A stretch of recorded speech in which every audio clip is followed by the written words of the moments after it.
Shalom Bapak Ibu Jemaat Tuhan yang terkasih di dalam nama Tuhan Yesus Kristus.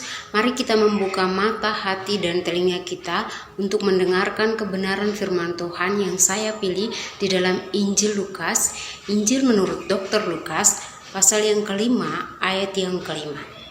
Simon menjawab, "Guru, telah sepanjang malam kami bekerja keras dan kami tidak menangkap apa-apa. Tetapi karena engkau menyuruhnya, aku akan menebarkan jala juga." Jadi kita tahu cerita ini di mana pada saat pertama Yesus memanggil murid-muridnya yang pertama, yaitu Simon yang disebut Petrus dan juga Andreas saudaranya. Di sana ada Yakobus, anak-anak Zebedeus yaitu Yakobus dan Yohanes yang Tuhan Yesus panggil. Pada zaman Yesus sering mengajarkan orang banyak itu di tepi pantai atau di tepi danau atau di bukit-bukit, sehingga banyak orang yang hadir pada saat itu bisa mendengarkan. Jadi kalau kita lihat cerita ini, Yesus menyuruh Simon bertolak perahunya ke tengah danau sedikit, baru ia akan berkhotbah buat orang-orang yang hadir pada saat itu. Dan kita melihat ketika Tuhan mengetahui kebutuhan Petrus bahwa dia sudah bekerja keras untuk mencari nafkahnya, untuk mencari kebutuhannya, yaitu dia adalah seorang nelayan yang dia membutuhkan ikan. Tapi sepanjang malam dia bekerja keras, dia tidak mendapatkan apa-apa. Sehingga Tuhan menyuruh untuk dia menebarkan jala sekali lagi. Tapi Bapak Ibu yang terkasih di dalam nama Tuhan Yesus, dia menebarkan jalanya bukan pada saat malam. Karena kita tahu bahwa para nelayan bekerja pada saat malam untuk mendapatkan ikan, bukan pada saat siang atau pada saat cuaca di mana tidak memungkinkan. Mereka tahu pada saat kapan bisa menangkap ikan dan pada saat kapan tidak bisa. Tapi kita melihat bahwa Yesus bekerja di balik dari segala kemustahilan yang manusia pikirkan. Tuhan bekerja melampaui akal kita.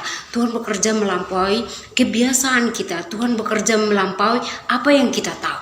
Tuhan menyuruh Simon Petrus, dan apa jawaban dari Petrus? Simon berkata bahwa Tuhan, telah sepanjang malam saya bekerja, tapi saya tidak mendapatkan apa-apa. Tapi karena engkau yang menyuruh, saya mau melakukan. Jadi Petrus tidak membantah. Dia tahu siapa yang menyuruhnya. Dia tahu sang penguasa menyuruh, jadi dia mau taat. Dia tidak mau berpikir secara logika bahwa sudah sepanjang malam saya bekerja, malam saja saya tidak dapat, apalagi siang. Dia tidak berpikir tentang itu, tapi dia mau taat. Jadi kita melihat bahwa ketaatan Petrus menghasilkan berkat baginya.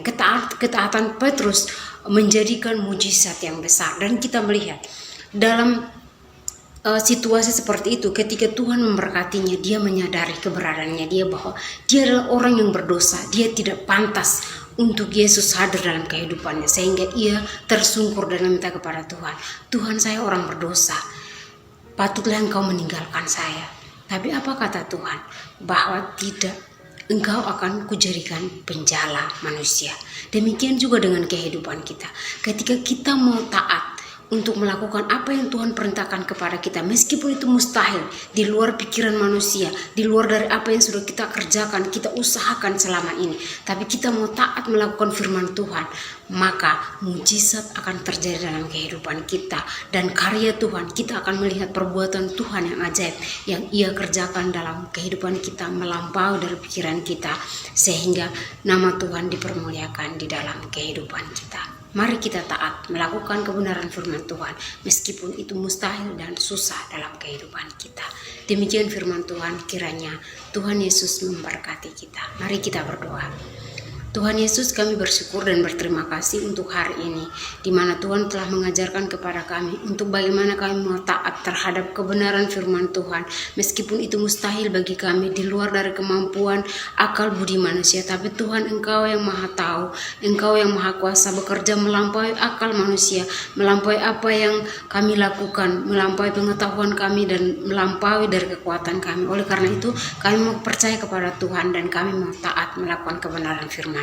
Biarlah Roh-Mu yang kudus menuntun dan mengarahkan kami untuk lebih giat lagi melakukan kebenaran firman. Di dalam nama Tuhan Yesus kami berdoa.